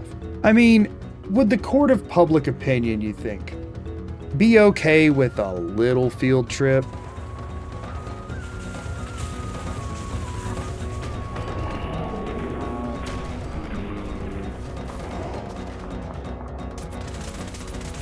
I'm dead. I'm not dead. I have the power of mac and cheese and jet. Well, he's just waiting for me. Pathetic. You think you stood a chance against Mayor Doug Dimmadog? You're a disgrace. I changed my mind. I have another objective. And it's to leave no man standing.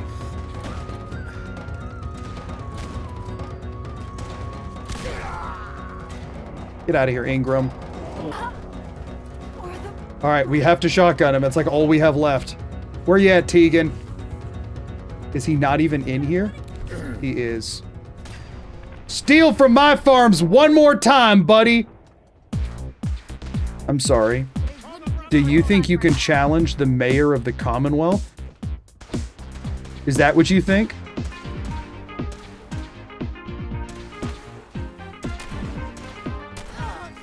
Get out of my way. You! Who dares defy Mayor Dimmadog? We finish it how we started it. By beating the crap out of somebody who should not ever lose a fight like that. Don't you stim pack. Eat mac and cheese like a real man. The Brotherhood's a terror on the Commonwealth, and he will personally remedy that. The last false mayor takes his true and rightful place at my side. Beautiful. With those in power fully dismantled, all that remained was taking down the Pridwin and all their remaining forces so that the airport could be left available for Doug to claim for his true Commonwealth. And there was really only one way to do that. That's what I'm talking about! They get what they deserve! Come into my Commonwealth and try and take over my constituents? I do not think so! Oh, that is broken. That is very broken. But it's broken in a beautiful way! Hey, y'all. That right there, that's my mayor. Give me your best shot, Brotherhood! Do your worst! Do your worst! I dare you! Lit up like a Christmas tree. Try harder if you want to kill me! That's what I thought! Look at this chump! Oh, what? Did you lose your leg over there? That one just arose from the deep. Where is it going, actually? I think that's a bit of a glitch, I'll be honest.